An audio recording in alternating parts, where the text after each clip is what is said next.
Hello guys, कैसे हैं आप सभी का स्वागत है मेरे यूट्यूब चैनल में और मेरे नए ब्लॉग में, जहां पर हम जा रहे हैं गिरौदपुरी अपने बेटू के मुंडन के लिए।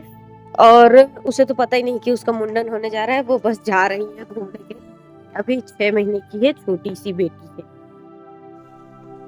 देन आगे रास्ते में हमें भूख लग जाती है, जिसके वजह से हम नाश्ता ले लेते हैं, जिसमें था समोसा, बड़ा आलू गुंडा वगैरह, और उसके लिए नाश्ता प्लेट भी ले लेते हैं, क्योंकि गाड़ी में अगर कचरा हो गया तो दिक्कत हो जाएगी। नहीं भाई, आखिर वहीं पे बैठेंगे, वहीं पे खाएंगे तो क्या मतलब का है। ठीक है।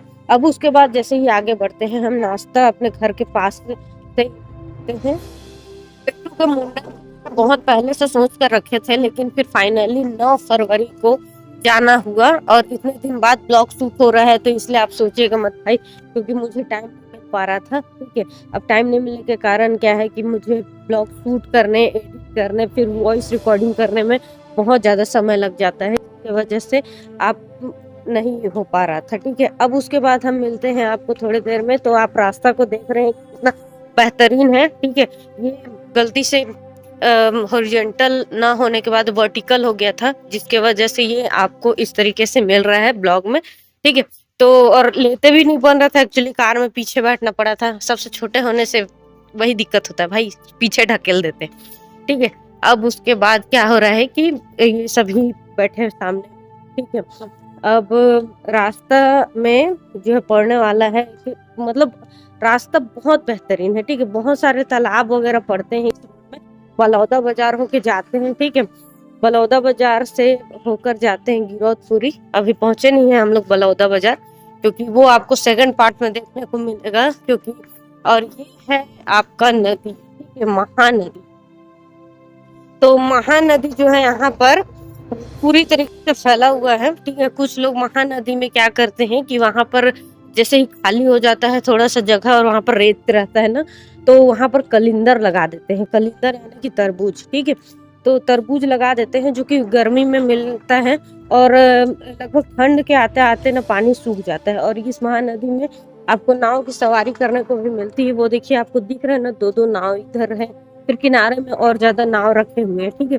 तो कलिंदर यहाँ पर लगा देते हैं, क्योंकि कुछ लोग क्या करते हैं कि अपना जैसे खाने पीने का कुछ रहता नहीं है, तो वहां पर टापू बना बना के वहां पर जो है सब्जी वगैरह बो देते हैं या फल बो देते हैं, जो भी पानी से रिलेटेड फल वगैरह होता है, जैसे कि तरबूज, उसे पूरा बिछा देते हैं। ठीक है।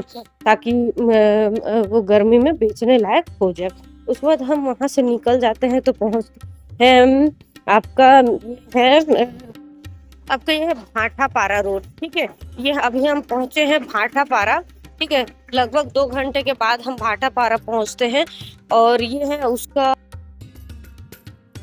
जैसे ही हम भाटा पारा पहुंचते हैं ना, तो मम्मी की तबीयत बहुत ज्यादा खराब हो जाती है, और हम सभी ना बहुत ज्यादा डर जाते हैं, क्योंकि वो कुछ बोल नहीं रही थी, मतलब बेहोश जैसे हो गई थी, और उन्हें चक्कर बहुत ज्यादा आ रहा था। और फिर उनके सिर पर पानी वानी डालने के बाद ना उन्हें होश आता है। ठीक है। तो बहुत देर में उसके बाद पानी वानी छिड़कने के बाद ना यहाँ पर हनुमान जी का दर्शन हो जाता है। उसके बाद वो थोड़ी बहुत ठीक होती है। और उनको ना मतलब खाई पी नहीं थी, जिसकी वजह से ना, और उनको फीवर भी था 1 दिन पहले से, तो उन्हें बस चक्कर चक्कर लग रहा था गाड़ी में। तो उन्हें हम पूरी तरीके से लेटा कर लाए, और जब भगवान की कृपा से जब हम वहां गए तो माँ पूरी तरीके से ठीक हो चुकी थी। ठीक है। अब इसके बाद जैसे ही हम आगे बढ़ते हैं, तो लगभग बलौदा बाजार पहुंचने वाले हैं। बलौदा बाजार में एंट्री करते हैं, तो ये सारे इस तरीके से मतलब अब जिला है, तो बहुत बेहतरीन तरीके से यहाँ पर हाईवे रोड वगैरह सब बना हुआ है ना, ये आप देख रहे हैं घर से। और यहाँ पर ना रेल लाइन है, जहाँ पर ना ट्रेन गुजर रही होती है अच्छे से, मतलब हो तो नहीं पाता है रिकॉर्ड। ठीक है। उसके बाद हम पहुंच जाते हैं जोंक नदी। जोंक नदी गिरौदपुरी में है। ठीक है। और ये है पूरी तरीके से भरा हुआ नहीं है, खाली है। अब देखिए, मैंने बताया था आपको कि कुछ लोग कलिंदर बोने लग जाते हैं। ठीक है। तो वो वहां पर वैसे था। उसके बाद हम यहाँ पर दर्शन के लिए पहुंच जाते हैं, और ये गिरौदपुरी गुरु बाबा घासीदास के मंदिर का ट्रिगेट। ठीक है। और वो रहा जैत खान, यहाँ से दिख रहा है, लेकिन अभी जाएंगे तो थोड़ा दूर पड़ेगा। यहाँ से हम प्रसाद वगैरह ले लेते हैं, कपड़े वगैरह ले लेते हैं। ठीक है। सफेद बांधने के लिए नारियल वगैरह ले लेते हैं। ठीक है। अब ये जो है, ठीक है, यहाँ पर इस तरीके का दिखाई देता है। आप सभी कभी आएंगे तो इस ब्लॉक को देख सकते हैं, जो कभी गए नहीं है, लेकिन मेरे ख्याल से छत्तीसगढ़ में रहने वाले सब वहाँ जा चुके हैं। और ये है जोड़ा जैत धाम, ठीक है, भगवान के नाम पर बना हुआ है, ठीक है।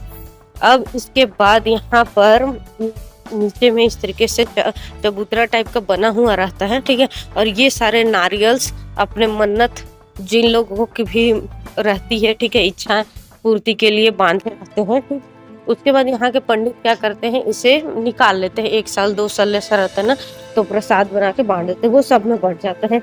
निकालने की जरूरत नहीं पड़ती, आके यहाँ पर हम बांध के गए थे फिर आके निकालेंगे, ऐसा कुछ भी नहीं था। अब यहाँ पर भैया जो है पंडित को देखने जाते हैं कि कब तक मुंडन हो सकता है, ठीक है। और ये है औरा धौरा पेड़, ठीक। औरा धौरा पेड़ के नीचे ही गुरु बाबा घासीदास को जब तक का ज्ञान प्राप्त हुआ था, ठीक है। इसके अलावा छाता पहाड़ भी था जहाँ पे उन्होंने जब तक की साधना की थी, ठीक। अब उसके बाद वहाँ पर ऐसा किस्सा कहा गया था कि जब वहाँ पर शेर आ गया था तो गुरु बाबा घासीदास स्वयं शेर के रूप में उसके सामने आ गए थे, तो सामने वाला जो शेर था वो नतमस्तक हो जाता है गुरु बाबा घासीदास के। ऐसे किस्से हैं, लेकिन ये सिर्फ कहानी नहीं है, एक रियल स्टोरी है, ठीक है। अब ये आप सभी देख रहे हैं यहाँ पर सब बैठे हुए हैं पंडित के इंतजार में कि कब पंडित आएगा तो मुंडन होगा, ठीक है। आप सभी को ब्लॉग कैसा लगा ये जरूर बताइएगा। इसके आगे का हम नेक्स्ट पार्ट में देखेंगे।